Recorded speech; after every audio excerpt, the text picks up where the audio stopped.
Hello mga ka-agri, magandang umaga po sa inyo lahat. Mga ka-agri, samahan niyo po ako ngayong umaga. Ipapakita ko po sa inyo kung paano po yung pag-guide natin sa ating melon na tanim para po umikot dito sa ating trellis na ginawa mga ka-agri.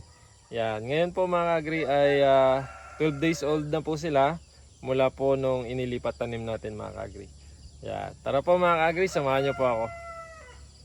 Yan. Ito po mga ka-agri yung ating 12 days old na melon. So sa pag-guide mga ka-agri, gaganto nyo lang po. Yan. Tapos sabit nyo lang po. Ingatan lang mga ka-agri na ma-damage natin yung dahon o maputol mismo natin yung pinaka katawan ng melon.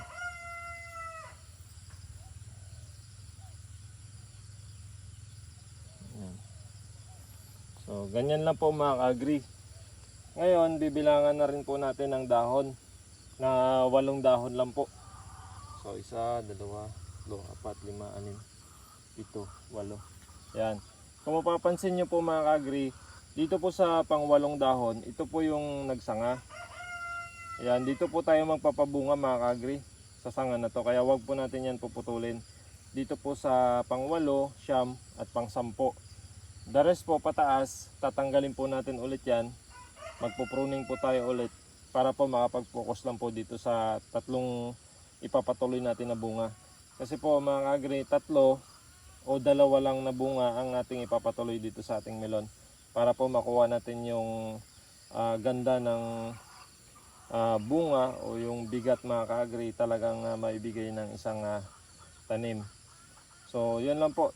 Habang iniikot natin mga ka-agri sa ating trellis, magbawas na rin po tayo ng mga sanga na hindi naman natin kailangan. So tulad po nito sa baba.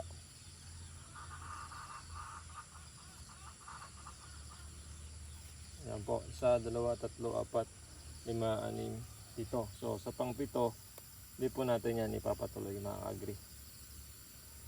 So yan, bawas lang po tayo ulit kapag mayroon po tayong nakita na sanga na hindi naman tayo doon magpapabunga. So ganun lang po mga ka-agri. Yan, ito na po mga ka-agri yung ating 12 days old na melon mula po nung inilipat tanim natin.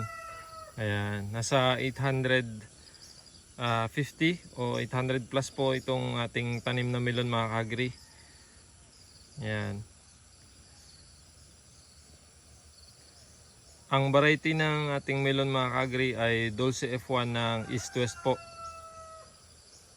Ayun lang po mga ka-agri, binahagi ko lang po sa inyo kung paano po yung pamamaraan ko sa pagpo-pruning o sa pagpapabunga ng ating melon.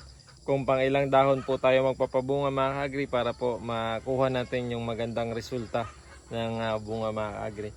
So yun lang po mga ka-agri, marami pong salamat sa inyong pagsubaybay, sa inyong suporta. Ingat po kayo palagi mga ka-agri, happy farming po sa ating lahat.